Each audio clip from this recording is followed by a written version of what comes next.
Trust me, I'm not a doctor, and I'm not a Democrat. You can trust me. But you are a home inspector, and a thorough one at that. Trust me. All right. Okay, we're back. We're here. We're live from 8 o'clock. And then, of course, that's just the beginning of some great live radio here on Sunday night in Central Florida on FM 105.5 and AM 660 The Answer. Because, of course, Armed American Radio. And once again, they're going to have a lot to talk about. And I'm sure they'll be monitoring the Queen's speech at 8 o'clock from the Oval Office tonight. And they'll have their take on it, and they'll be live at 11 o'clock. So nowhere else in Central Florida, maybe nowhere else in the doggone whole state where you get such great live radio all evening long on Sunday night. Okay, we're back. We're live. 407-774-8255 is the number. General Paris is up and running now. And he's going to tell you how you can take advantage of it. I've eaten those cheese balls. Fine, okay. Folks, you're going to go to youtube.com, and in the search bar, you're going to type in Adversary TV, one word, and find the channel. Click on it. Newest videos will be at the top. Older ones in the order, like our recent eating contest. So, come to Pariscope Depth. Let's go. Yeah, I think we need to get the camera turned on him when he's doing the instruction. Because he speaks so much better with his arms flapping than you can imagine. Maybe we better train that camera on cheese balls and see how fast they disappear. I just did. There we go. All right. Before we move on, obviously this is going to be a very sensitive thing, and people at high levels of government have to be very careful, but then they also have to be very truthful and very realistic. And the only one doing that right now, the only ones doing that are in the Republican primary battle. We'll take that up a bit when we're on the show.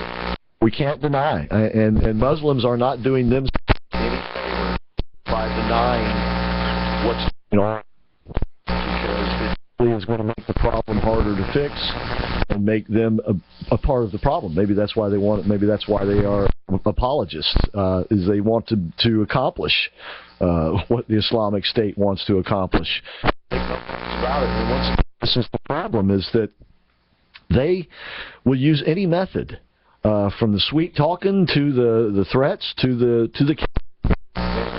and what makes it so very difficult, and that's why it's so incumbent upon Muslims themselves to clean up their house, because the more this happens, the more they are drawn into the Islamic State world, whether they like it or not. They are drawn into this if they remain silent about it. If care remains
because that's not allowed normally. Well, And when you see pictures of you'll never see this.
The apology, because once again, you just can't know, you see, and this is part of the terrible cultish aspect about it, and that is once you get entangled in it, it's real hard to get out of it. you can't. It's very, very difficult. Yeah, Because your life is on the line. your life is on the line. That's right, and they don't fool around. So it's going to have to be dealt with. It's going to have to be dealt with realistically. And if the upstanding Muslim members of the community want to maintain that status, all I can say is they better get in on the fight to clean this mess up, to close down the mosques where the hate is being preached, to finger the imams who are preaching hate, to finger the people who are supporting in any way, shape, or form, and that means with money as well, these terrorist acts. And by the way, Muslims have a tithe too. I can't recall right off the top of my head exactly what they call it, but they have to give money to the mosque too. And that money is then used by the mosque for whatever reason. And a lot of that money from some mosques finds its way into places like Syria, Iraq, Pakistan, Libya, And oh, by the way, did you hear the latest about Libya? And nobody asked old Hills Clinton, Ms. Clanton, about this morning. By the way, she was being interviewed by George Stephanopoulos. Well, that explains everything. Well, he